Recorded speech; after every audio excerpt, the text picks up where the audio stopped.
열왕기하 19장 30절 31절 찾으시기 불편하신 분들은 주보에도 기록이 되어져 있습니다. 우리 기록된 말씀을 우리 다 같이 합독하겠습니다. 유다 족속 중에서 피하고 남은 자는 다시 아래로 뿌리를 내리고 위로 열매를 맺을지라. 남은 자는 예루살렘에서부터 나올 것이요 피하는 자는 시온 산에서부터 나오리니 여호와의 열심히 이 일을 이루리라 하셨나이다 하니라. 아멘. 우리는 지난 8월 첫 주로 기억을 하는데요. 열왕기상 19장의 말씀을 통해서 엘리야의 열심, 하나님의 열심이라고 하는 제목으로 말씀을 받았습니다. 엘리야의 열심 그리고 하나님의 열심. 자, 오늘도 이 본문 말씀에 열심이라고 하는 단어가 기록이 되어져 있습니다. 여호와의 열심이라고 말씀을 했는데요. 오늘 유다 백성의 구원을 위해서 열심이신 하나님을 여기에 기록하고 있습니다. 우리는 본문을 짧게 잡았기 때문에 앞뒤의 말씀을 우리가 다 이해하기는 어려울 수도 있겠습니다만은 이스라엘 백성들이 아수르 사네립의 공격을 침입을 받아가지고는 흩어지고요, 포로로 잡히기도 하고요, 전쟁이니까요 별일 다 생겼겠지요. 그런 가운데서도 우리 하나님께서 이 유다를 다시금 견고하게 세우시고 또 모든 백성들로 하여금 일상생활로 돌아가 살도록 하나님이 역사해 주시는 그런 장면이 오늘 성경에 기록이 되어져 있는 것입니다. 이것은 하나님의 심판이었습니다. 이스라엘 백성들, 하나님의 택한 백성들이 외색의 침략을 받는 것들, 성경을 보면 하나님의 심판이고 또 그 공격해 오는 그 외세는 하나님이 도구로 사용하신다라고 하는 말씀을 우리는 구약 성경을 통해서 보게 됩니다. 결국 이스라엘에 대한 이 하나님의 심판은 하나님의 백성을 위한 것이라고 하는 겁니다. 백성을 보다도 견고하게 세우시고 그리고 하나님이 주시는 복을 온전히 받아 누리게 하기 위하여 심판하시는 거예요. 왜 심판하실까요? 결국은 종류가 많이 있지만은 결국은 불순종 때문입니다. 하나님 앞에 불순종할 때에 하나님의 심판을 받게 되어지는데 그 심판은 그들을 완전히 멸절시키고 망가뜨리기 위한 심판이 아니라 그들을 징계를 해서 온전한 사람으로 세우기 위한 하나님의 목적입니다. 우리의 자녀들이 뭔가 크게 잘못했을 때에 부모님들은 훈계를 합니다. 가르쳐 줍니다. 또 벌을 세우기도 합니다. 그것을 가리켜서 우리는 심판이라고 하는 말로 붙여 놓을 수 있다고 하는 겁니다. 그런데 이제 오늘 본문 말씀에서는 그 같은 하나님의 심판 속에서 건짐을 받은 남은 자라고 성경은 기록해요. 남은 자. 30절 말씀에도 남은 자는 다시 아래로, 31절 말씀에도 남은 자는 예루살렘에서부터 남은 자래. 남은 자. 죽고 부상당하고 끌려가고 이런 사람들 빼고 남아있는 사람들, 그 사람들이 지금 어디에 있느냐? 성 가운데 숨어 있는 거예요. 피신해 있는 거예요. 그들이 남은 자입니다. 그래서 우리 하나님은 이렇게 남은 사람들, 남아있는 사람들, 그러한 사람들이 다시 하나님 앞에서 견고하게 서게 되어질 것이고, 그리고 여기서 또 일상생활 속에서 31절의 말씀이에요. 일상생활 속에서 그들이 잘 살아가게 될 것을 말씀하는데 그것을 위하여 우리 하나님의 열심이라고 말해요. 성경은 그렇게 말합니다. 여호와의 열심이 이 일을 이루리라. 무슨 일? 남은 자들을 견고하게 세우고 남은 자들을 일상생활 속에서 평안하게 살아가게 하시는 이 일을 위하여 하나님이 열심히 행하심으로 말미암아 성취하실 것이라고 말씀하고 있는 겁니다. 30절에 남은 자는 다시 시작되어지는데요. 이것은 곧 유다 아수르의 침입에 의해서 멸절되지 않고 다시 번영할 것을 또 31절에도 그와 비슷한 말씀으로 주고 있는 것입니다. 다시 말해서 아수르의 이 사내립의 침입으로 인하여 시온산과 그리고 예루살렘 그리고 성 안에 피신했던 그 유다 백성들이 이제 다시 성에서 나와 각기 처소로 돌아가서 생업에 종사하게 되어질 것. 이것에 대하여 하나님은 열심이시다. 열심. 여러분 어떤 단어를 좋아하십니까? 어떤 단어? 얼마 전에 어떤 목사님들 여럿이 만났는데요. 자기 아들의 이름을 지으려고 한문을 잘 아는 목사님에게 찾아갔대요. 그래서 아들의 이름을 좀 지어달라. 그랬더니 무슨 단어를 좋아하십니까? 묻더래요. 그래서 열정이라고 하는 단어를 좋아합니다. 그랬더니 열정.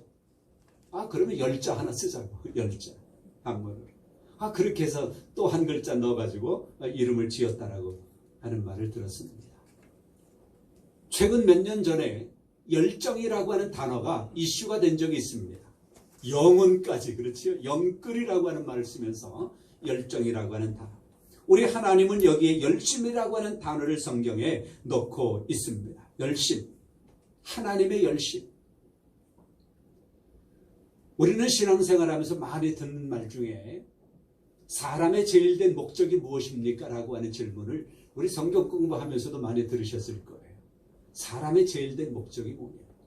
여러분 이 땅에 살아가는 여러분의 목적이 무엇입니까? 왜 살아가십니까? 저는 장로교 목사인지라 우리 장로교가 많이 따르고 있는 그 웨스턴민스터 소요리 문답이라고 하는 것이 있어요. 스코틀랜드에서 최초에 만든 것인데요. 그것을 지금도 우리나라에서 많이 공부하고 있습니다. 사람의 제일 된 목적이 무엇이냐? 성경을 따라서 신앙인들이 가지는 사람의 제일 된 목적은 하나님을 영화롭게 하고 하나님께 영광 돌리는 것. 그리고 그를 영원토록 즐거워하는 것이래요. 하나님께 영광을 돌리고 하나님의 영광을 받으실 때에 그 안에서 우리는 기뻐하고 즐거워하는 거예요. 하나님의 영광을 받으실 때에 하나님이 주시는 은혜와 복으로 말미암아 이 땅에서 기뻐하고 만족해하고 행복하고 감사하게 살아가는 거예요. 이것이 사람의 제일 된 목적이래요. 이것 때문에 우리는 많이 그렇게 말합니다. 하나님께 영광 돌려야 된다라고 하는 이런 이름하에 교회에서 성도들에게 많이 가르치고 있는 것은 하나님을 위해서 열심히 살아가십시오. 전도도 열심히 하십시오. 봉사도 열심히 하십시오. 열심이라고 하는 단어를 교회에서 성도들에게 많이 요구하고 있습니다. 잘못된 것은 아니에요. 열심히 하십시오. 하나님께 복 받습니다. 그런데요. 지난주에 제가 한 가지 책을 소개해드렸죠. 존 파이퍼 목사님의 조나단 에드워즈의 하나님의 창조라고 하는 책을 통해서 써놓은 하나님의 열심이라고 하는 책을 간략하게 소개를 해드렸습니다. 하나님의 열심. 그 책에 보면 그런 내용이 있어요. 그 사람의 제일 된 목적이라고 하는 것 때문에 우리 그리스도인들이 하나님께 대하여 우리 성도들이 열심히 해야 된다라고 하는 것을 교회에서 가르쳤다는 거예요.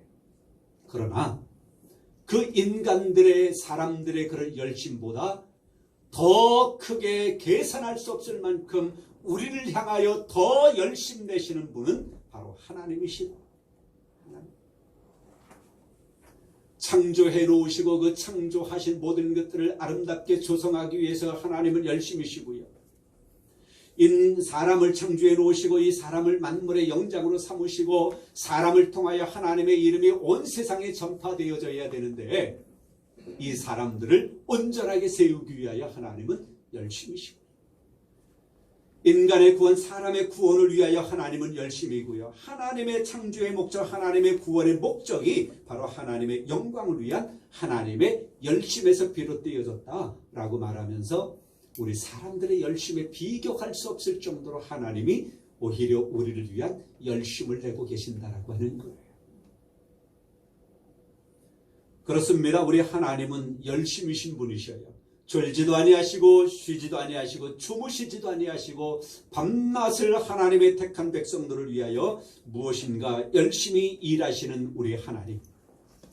그 하나님 때문에 우리가 여기에 있으며 그 하나님 때문에 우리가 하나님의 영광된 그 나라를 사모하면서 지금 살아가고 있는 것입니다. 이스라엘 백성들이 불순종할 때에 하나님의 심판을 받았다 그랬잖아요. 혹 여러분들이 하나님 앞에 합당하지 못한 부분이 있으십니까? 혹시 여러분들이 하늘을 우러러볼 때에 부끄러운 모습이 있습니까? 혹 여러분들이 지인들, 가족들을 바라볼 때에 부끄러운 모습이 있으십니까? 혹 우리 안에 그런 불순종의 죄가 있고 혹 우리 안에 부끄러운 어떤 허물이 있다 하더라도 그것을 가지고 주님 앞에 나아가면 우리 하나님께서는 모든 것을 다 용서해 주시고 우리를 회복해 주십니다. 할렐루야. 그런 은혜가 우리에게 있어요. 그리고 우리로 하여금 그 어두운 가운데 허물과 죄 가운데 살아가도록 내버려 두지 아니하시고 우리 하나님은 밝은 곳으로 우리를 이끌어내셔서 복되게 아름답게 영광스럽게 살아가도록 우리를 조성해 나아가시는 거예요. 저는 거울을 볼 때마다 감탄합니다. 야, 어떻게 이렇게 잘생겼니? 오늘 아침에도 제가 이 옷을 입고요, 요걸 딱 끼고 이렇게 거울 앞에 딱 서니까 너무 멋있는 거예요. 하나님이 저를 이렇게 아름답게 조성해 주셨어요. 하나님이 저를 아름답게 이렇게 성장시켜 주셨고요. 하나님께서 저를 이렇게 아름답게 하나님의 일을 하도록 하나님이 열심히 저를 이렇게 조성해 오셨어요. 여러분 사무실 돌아가셔서 여긴 거울이 없으니까 사무실 돌아가셔서 거울을 보시면서 한번 해보세요. 하나님이 나를 이렇게 아름답게 만들어 주셨구나. 오늘 저녁에 가정에 돌아가셔서 가족들을 바라보면서 하나님이 어쩌면 이렇게 아름답고 이쁘고 잘생긴 아들, 딸들 우리 가족을 내게 주셨을까? 모든 것에 있어서 하나님의 열심이 우리에게 입혀졌기에 우리는 이렇게 지금도 복되게 살아가고 있습니다. 이 하나님의 열심은 지금도 쉬지 않고 계십니다. 여러분 하나님의 백성들이 이 땅을 살아갈 때에 필요한 은혜와 복을 받아 누리게 되기를 원합니다. 이것이 하나님의 뜻입니다. 이것을 위하여 하나님은 지금도 열심이신 거예요. 하나님을 영화롭게 하고 즉 하나님께 영광 돌리고 우리가 기뻐하고 즐겁고 행복하게 살아가는 것, 이것은 떼어 놓을 수 있는 두 가지가 아닙니다. 한 가지입니다. 어떤 사람들은 하나님만 이야기하면서 아이고 나 혼자 있을 때는 고통스럽게 생각하는 사람들, 그건 온전한 신앙인이 아니에요. 하나님께 영광 돌리는 삶이 있다면 그 안에서 우리는 기뻐하고 즐거워하고 행복한 삶을 함께 누려야 합니다. 이것이 존 파이프 목사님이 우리에게 주고 있는 진리의 말씀입니다. 여러분의 삶이 하나님의 영광과 또한 그 안에서 누리는 즐거움이 가득한 그런 삶이 여러분에게 주어지기를 주님의 이름으로 축원합니다. 오늘이 가장 행복한 날입니다. 다 같이 오늘이 가장 행복한 날이다. 성부와 성자와 성령의 이름으로 여러분 모두를 축복합니다. 이제는